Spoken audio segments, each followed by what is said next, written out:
Hello everyone, it's a beautiful Wednesday, full of sunshine and warmth. We've got some stunning light in the studio today, so it's perfect for painting in.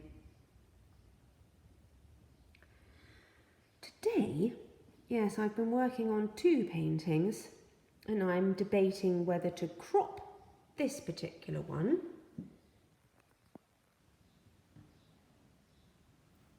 or not.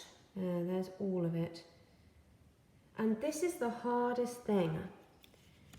When you come to create and when you've completed a painting, the hardest thing is to decide whether to crop or not.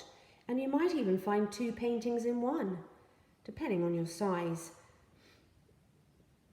I've got a little gem here, which I've cropped from a very large painting, which just wasn't doing it for me. And then I also decide, after I've cropped, and then decide the name of the painting, and it all takes time, this. And then I obviously measure. So that gives you a little clue of what I might call this little small watercolour. Basically, I turn this upside down. It's just a cut-off from a very large painting. And I particularly was drawn to the gamboge yellow. You can't appreciate it really until you see it in the flesh. It's a lot richer. It looks like a real orangey egg yolk.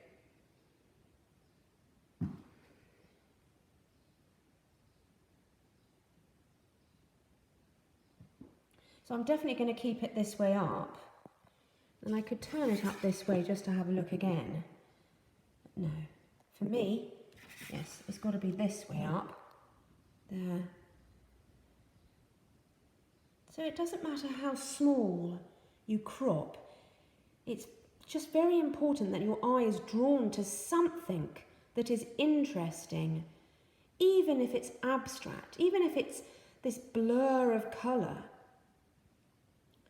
A lot of my work is ethereal and floaty, and it has an atmosphericness. And the most important thing is to capture the colour.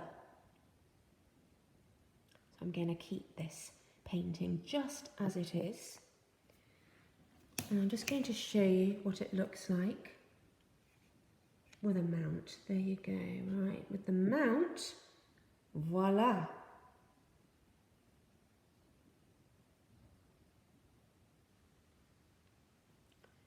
I might tweak that a bit. Sorry for my shakiness. I might just, yeah, that's it. So it's very important, the positioning and the balance. I'm just going to slightly do that. There you go.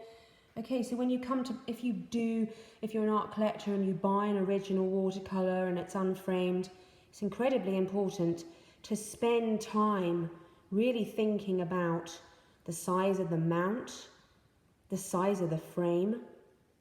I mean, this mount, it's fairly wide, but I would love something a bit wider than this if I was going to get it framed.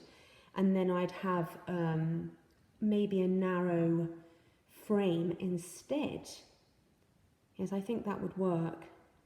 And I would definitely probably have something quite moody and yeah, something strong and bold that will suit it. I definitely wouldn't put this in a white frame. I don't think so. Anyway, that was just a few tips of what I do when I'm in the studio.